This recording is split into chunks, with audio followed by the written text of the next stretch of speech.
গ্রেফতার হওয়া সাবেক পরিকল্পনা মন্ত্রী এম এ মান্নানকে চিকিৎসার জন্য সিলেট কেন্দ্রীয় কারাগার থেকে এমএজি ওসমানী মেডিকেল কলেজ হাসপাতালে নেওয়া হয়েছে।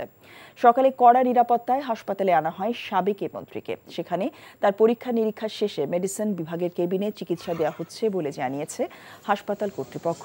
তার নিরাপত্তায় জেল পুলিশের সাথে সেনাবাহিনীর সহযোগিতা নেওয়া হয়েছে।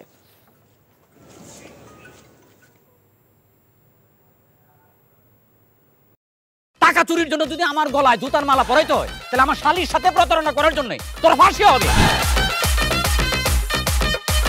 দুলা ভাই, আপনার তো ঘর জামাই বইলা একটা পরিচয় আছে, আমার তো তাও নাই।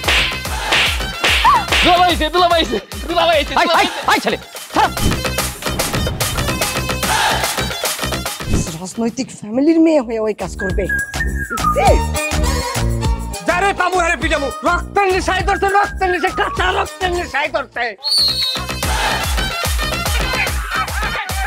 তোমার এই পলিটিক্স আমার বাম পকেটে থাকে।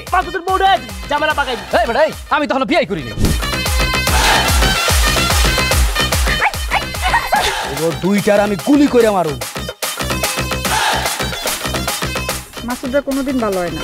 আপনার পোশাক আশাক দেখে কিন্তু আপনার তালুকদার বংশের লোক মনে হয় না আব্বা, আপনার মনে হয় যে আপনি ফকির বংশের লোক।